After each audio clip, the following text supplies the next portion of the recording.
बिस्मिल्लाहिर्रहमानिर्रहीम। अस्सलामु अलैकुम। उम्मीद है कि आप तमाम अहबाब खैरियत से होंगे। नाज़रीन, बहुत ही अहम न्यूज़ आपके साथ शेयर करेंगे।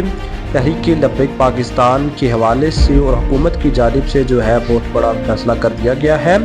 आपके साथ मुकम्मल तफसीलात शेयर करते हैं। चैनल पर नहीं है तो चैनल को ज़रूर सब्सक्राइब कीजिए ताकि हर किस्म की न्यूज़ अपडेट आपके साथ शेयर कर सकें। नाज़रीन, तहरीक लब्बैक पाकिस्तान के हवाले से ये न्यूज़ है कि जैसा कि नाज़रीन तहरीक लब्बैक पाकिस्तान ने जो है कराची में गुस्ताखों के हक़ में निकलने वाले मार्च के ख़िलाफ़ तहरीक लब्बैक पाकिस्तान ने मार्च किया था, जिस पर हुकूमत ने जो है ऑपरेशन भी किया और इसके नतीजे में तहरीक लब्बैक पाकिस्तान का एक कारकुनान जो है माजिद रिजवी वो शहीद हो गया था।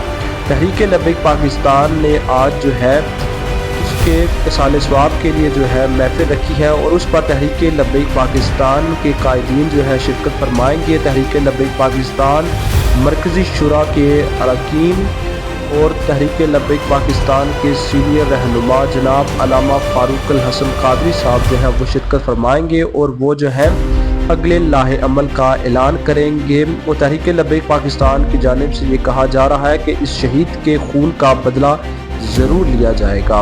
और हुकूमत ने जो है पूरे पंजाब में दफ़ा 144 नाफिज कर दी है। पंजाब हुकूमत ने ये दफ़ा इस वजह से नाफिज किया है जैसा कि तमाम तलबा जो है इस वक्त जो है प्रोटेस्ट कर रहे हैं, वो जो एक हादसा पेश आया पंजाब कॉलेज में। तो नाज़रीन, ये थी M3 न्यूज़ जो कि आपके साथ शेयर की। उम्मीद है अच्छी लगी होगी। चैनल को ज़रूर सब्सक्राइब कीजिए। मिलते हैं न्यू वीडियो में नई खबर के साथ। अल्लाह हाफ़िज़।